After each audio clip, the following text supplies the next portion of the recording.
where does the switch come from? The overdrive.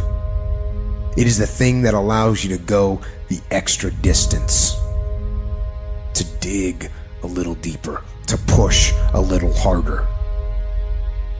It takes both emotion and logic to reach your maximum potential, to really give everything you have, to go beyond your limits. Because emotion and logic will both reach their limitations. And when one fails, you need to rely on the other.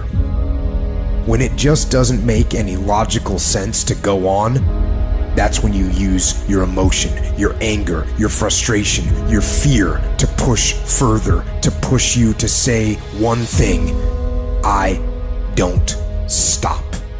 When your feelings are screaming that you have had enough, when you think you are going to break emotionally, override that emotion with concrete logic and willpower that says one thing: I don't stop. Fight weak emotions with the power of logic. Fight the weakness of logic with the power of emotion. And in the balance of those two, you will find the strength to say to yourself, I don't stop.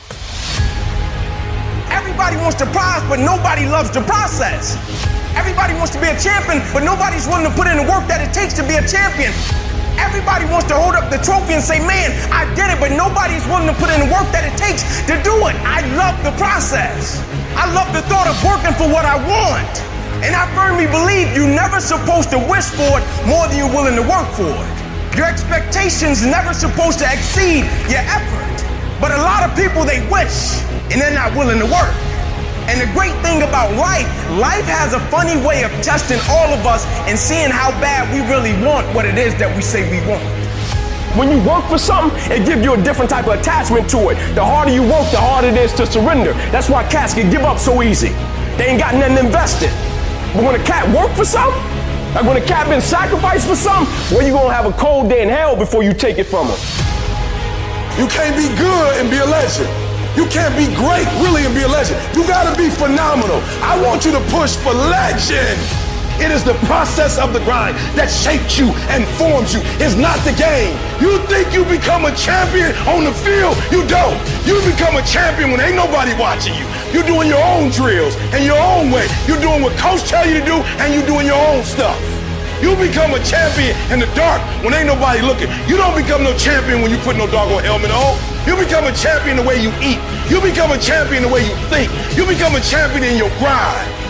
When nobody knows what you're doing, when you putting in those extra reps, when you watching those videos and you getting inspired, when you change your music and you just get on stage and you shine. It's the process that makes you sweet.